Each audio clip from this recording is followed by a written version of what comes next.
You're listening to the Chapter a Day Bible Study. I'm John Stange, and today we're in Exodus 13, the Feast of Unleavened Bread. Exodus 13 sits right on the heels of Israel's rescue from Egypt. The blood has been applied to the doorposts, judgment has passed over the people, and Pharaoh has finally released them.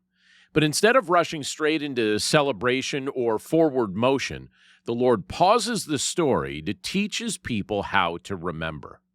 Redemption isn't meant to be forgotten. It's meant to shape how God's people live from this point forward.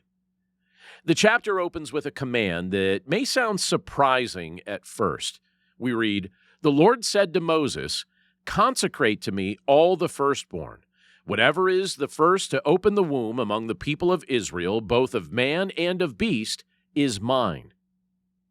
God lays claim to the firstborn as a reminder that life itself belongs to him. Israel's rescue from Egypt didn't come from their strength or their strategy. It came because the Lord intervened. Every firstborn son was meant to remind them of that truth. Moses then calls the people to remember the day of their deliverance. We see in verse 3, he says, "Remember this day in which you came out of Egypt, out of the house of slavery. For by a strong hand the Lord brought you out from this place." Memory matters in the life of faith. God knows how easily people forget what he's done once the pressure eases and life starts moving forward again. So he builds reminders into their calendar, into their homes, and into their conversations. The Feast of Unleavened Bread is described again, not because the people are slow learners, but because repetition helps anchor truth. They were to eat bread without leaven for 7 days and treat this time as holy. Again, as we've said previously, leaven often symbolizes corruption or sin in Scripture, and its absence pointed to a fresh start. God had removed them from slavery, and now their lives were meant to look different. One of the most beautiful parts of this chapter is how the Lord expects faith to be passed on. In verse 8, Moses says, "You shall tell your son on that day, it is because of what the Lord did for me when I came out of Egypt." Notice how personal that statement is. Not what the Lord did for our ancestors, or not what he did long ago, what he did for me. Each generation was invited to own the story of redemption as their own. The consecration of the firstborn is explained in more detail, including the practice of redemption through sacrifice.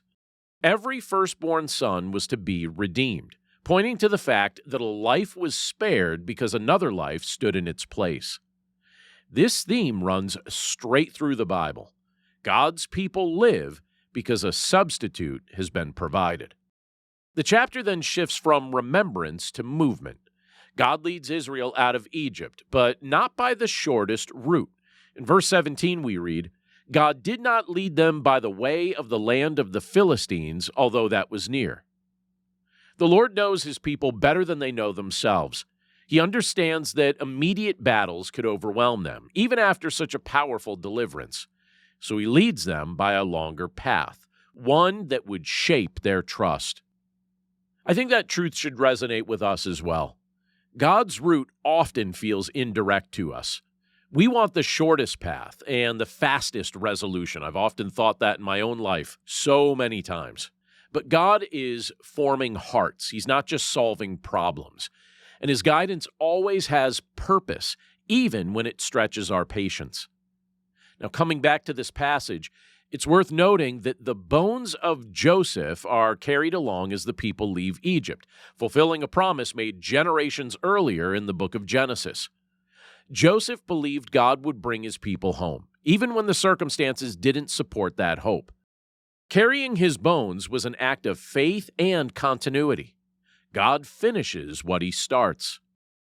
The chapter ends with a powerful reminder of the presence and intentional leadership of God. In verse 21, we read, "The Lord went before them by day in a pillar of cloud to lead them along the way, and by night in a pillar of fire to give them light." God doesn't just give directions, he goes with his people. His presence leads, protects, and reassures them every step of the way. Exodus 13 points us clearly toward Jesus. Jesus is the true firstborn, fully belonging to the Father, given for the sake of others. He's the one whose blood causes judgment to pass over us. He is our substitute, our redemption, and our deliverance from slavery to sin. Like Israel, we're called to remember what the Lord has done for us and to pass that story on. And just as God led his people through the wilderness, Jesus promises to be with us always, leading us by his presence even when the path feels longer than we expected. Redemption isn't just a moment in the past.